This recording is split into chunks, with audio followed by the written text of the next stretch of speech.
All the things we criticized him of last season, I think it's gotten worse. Under Unai Emery, a manager who, when he came in, I thought Arsenal got their man here.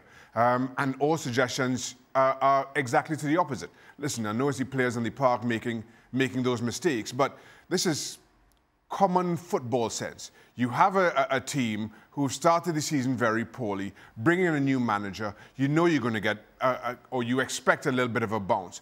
I thought Watford were good value up until Arsenal's opening goal. I thought Watford felt a little bit aggrieved. I didn't think it was a foul in the middle of the park.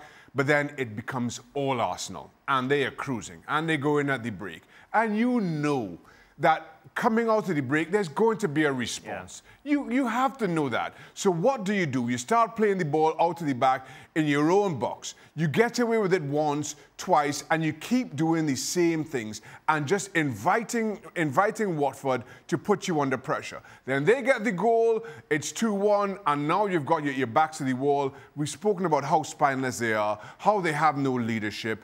At a time when you're looking to the sidelines for Unai Emery to at least step into the technical area and say, stop with the nonsense, let's just arrest this little bit of a slide here and take some of the emotion out of this game. He doesn't do that.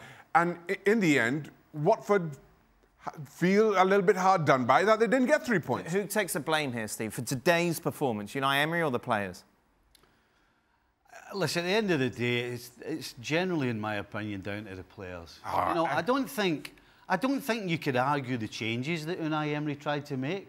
You know, he took off Ceballos, he took off Ozil because they were getting outrun and out-muscled in the middle of the park. So he brings on Torreira to try and stiffen it up, a bit of experience. Right. But unfortunately, you've got to get more from Unai Emery. Unfortunately, he brings fresh legs on in the two young kids, Nelson and Willock.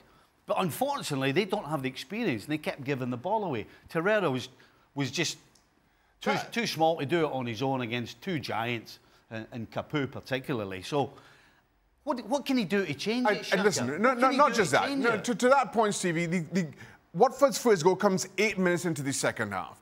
You're taking goal kicks where your two centre-halves, Socrates and David Luiz, are actually standing behind your goalkeeper. That's not No, I know. No, what I'm saying is, at some point, step up and say, listen, let's not do that for the next 5 or 10 minutes. Let's just let this half settle down for a bit. You're looking for... This team has no leadership, and that's the point where you want your manager to be a leader. And he doesn't do that. He allows them to keep making those boneheaded mistakes. That's on Unai Emery. No. Not for me. Socrates is the most experienced player in that Arsenal team, probably.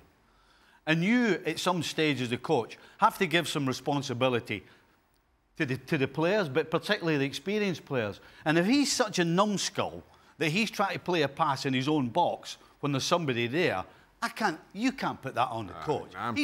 He's got to figure it out and let it go early and let it go long. What do you think? I think both boys are right. I mean, for me, it's Emery and the players. It's still Socrates who's on the pitch, even if what Emery wants is to play from the back on a goal kick. It's Socrates making that stupid pass. It's not Unai Emery telling him, yeah, give the ball back to Watford in our own box. So I think the blame for me goes to both Unai Emery for not having a plan B, not showing enough leadership, not having enough ideas in that second half to sort of come back in that game. I mean, Shaka said after the game, you know, we were scared. How can you be scared? You know, you're 2-0 up. How can you go to Watford and be scared? I mean, come on.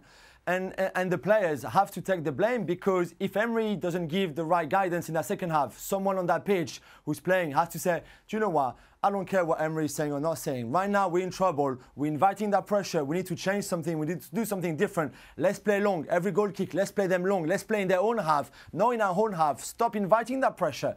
And no one did that on the pitch either. What chance have you got when your captain says they're scared? Yeah. At 2-0 up. At 2-0 up. What chance have you got? At Watford. Yeah, your captain's supposed to be the guy that makes decisions on the field.